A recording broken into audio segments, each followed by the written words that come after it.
Emiten barang konsumsi PT Mayora Indah Tbk siap melunasi pembayaran bunga dan pokok obligasi berkelanjutan 2 Mayora Indah tahun 1 tahun 2020 seri C senilai Rp295 miliar. Korporat Sekretari PT Mayora Indah Tbk Yuni Gunawan menyebutkan, dana untuk melunasi bunga dan pokok obligasi akan menggunakan kas internal perusahaan.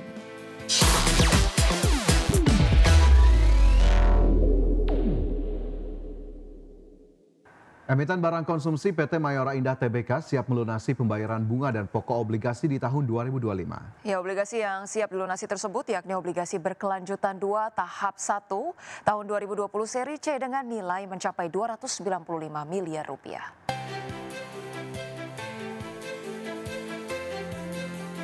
Emiten barang konsumsi PT Mayora Indah Tbk siap melunasi pembayaran bunga dan pokok obligasi berkelanjutan 2 Mayora Indah tahun 1 tahun 2020 seri C senilai Rp295 miliar. Korporat Sekretari PT Mayora Indah Tbk Yuni Gunawan menyebutkan, dana untuk melunasi bunga dan pokok obligasi akan menggunakan kas internal perusahaan.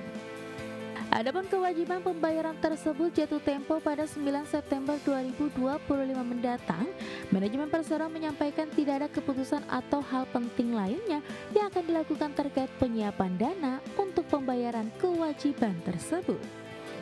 Sebagai catatan, Mayora mencatatkan kinerja penjualan yang meningkat di sepanjang semester 1 2025, namun dalam periode yang sama kinerja laba perusahaan justru terkoreksi. Melansir laporan keuangan, Mayora mampu mencatatkan pendapatan Rp17,79 triliun sepanjang semester 1 2025. Raihan itu meningkat 9,69% dari periode yang sama tahun lalu senilai Rp16,23 triliun. Dari segi bottom line, laba tahun berjalan yang dapat diatribusikan kepada pemilik entitas induk mencapai Rp1,16 triliun, turun 32,08% dari periode yang sama tahun sebelumnya sebesar Rp1,71 triliun. Berbagai sumber, IDX Channel. Ya, selanjutnya pemirsa, dari pergerakan bursa global, bursa Wall Street berakhir variatif pada Selasa dengan indeks Nasdaq dan S&P 500 terbebani saham teknologi. Sementara investor bersiap untuk pernyataan Chairman The Federal Reserve Jerome Powell tentang arah suku bunga dan pada konferensi penting akhir pekan ini. Ya, pada perdagangan Selasa, pemirsa, indeks Dow Jones Industrial Average ditutup naik 0,02% ke level 44.922. Indeks S&P 500 turun 0,59% menjadi 6.411 dan indeks Nasdaq Composite menyusut 1,46% ke posisi 21.314. Sementara itu dari bursa ekuitas Eropa, pemirsa, berakhir di level tertinggi dalam lebih dari 5 bulan karena investor menilai peluang berakhirnya perang di Ukraina. Menyusul perundingan awal pekan ini di Washington antara pemimpin Amerika Serikat, Ukraina, dan Eropa.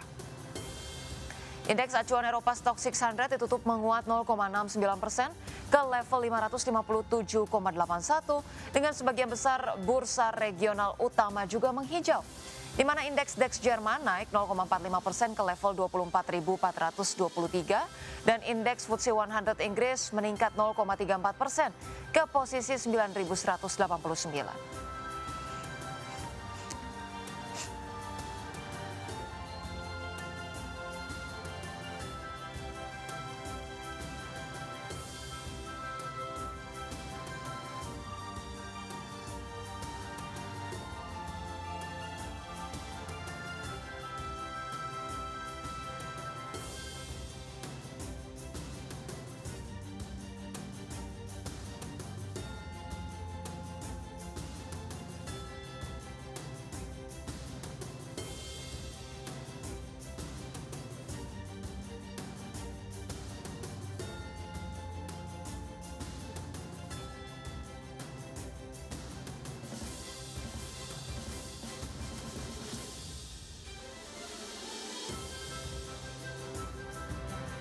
Terima kasih Anda masih bersama kami dalam Market Buzz. Pemirsa, Menteri Koordinator Bidang Perekonomian Erlangga Hartarto tengah menyiapkan strategi agar penyaluran subsidi energi seperti listrik, bahan bakar minyak, dan LPG 3 kg pada 2026 tepat sasaran. Ya, pemirsa, salah satunya adalah dengan memanfaatkan data tunggal sosial ekonomi nasional atau DTSEN, di mana langkah ini ditujukan agar subsidi yang diberikan pemerintah tidak lagi mengalami kebocoran. Adapun kebocoran subsidi tersebut tidak lepas dari implementasi penyaluran subsidi yang sifatnya terbuka.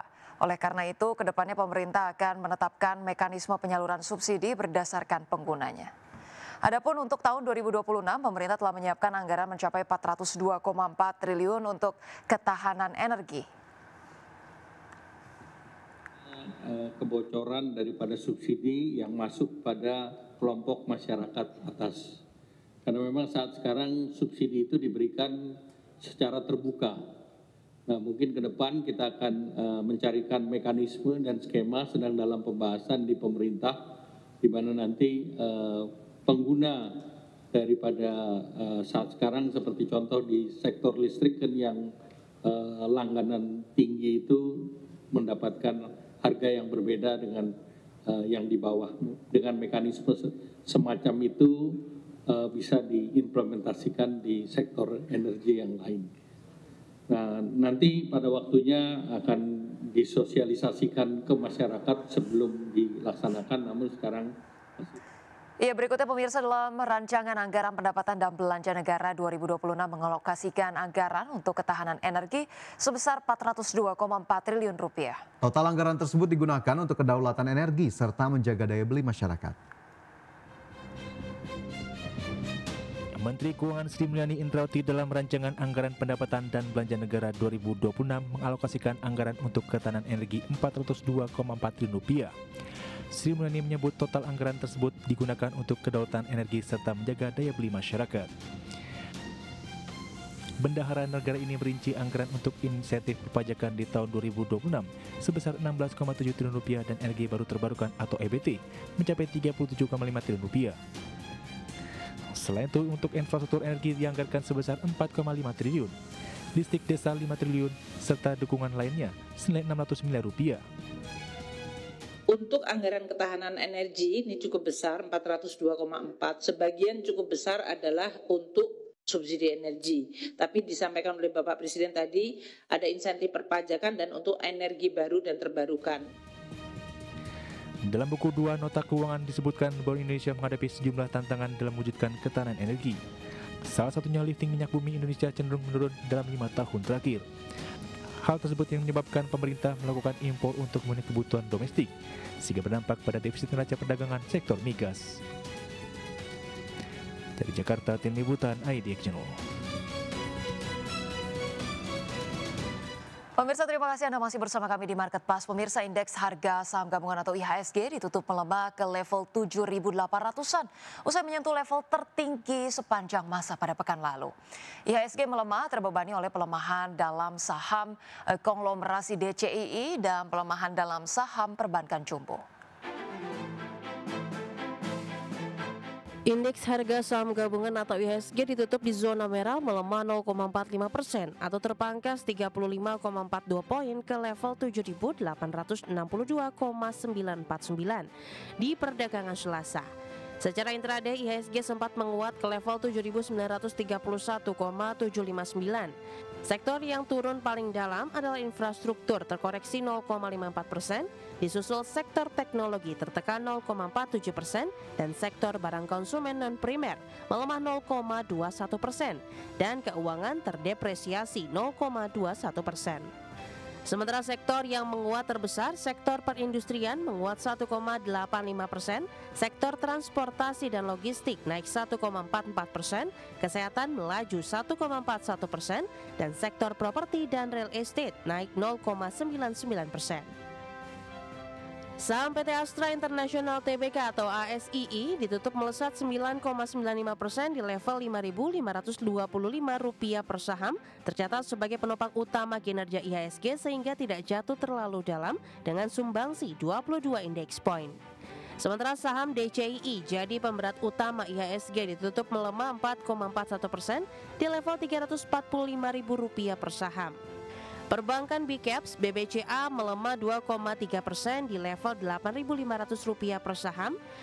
BBRI melemah 1,94% di level Rp4.040 per saham, BMRI melemah 1,03% di level Rp4.800 per saham, dan saham BBNI melemah 0,91% di level Rp4.330 per saham.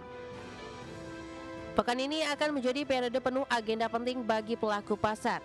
Dari domestik, perhatian utama tertuju pada rapat Dewan Gubernur atau RDG Bank Indonesia yang akan menentukan arah suku bunga. Sementara itu, pasar global menantikan keputusan rapat FOMC, kebijakan suku bunga China hingga pidato penting Jerome Powell di Jackson Hole yang diyakini bisa menjadi katalis besar pergerakan pasar.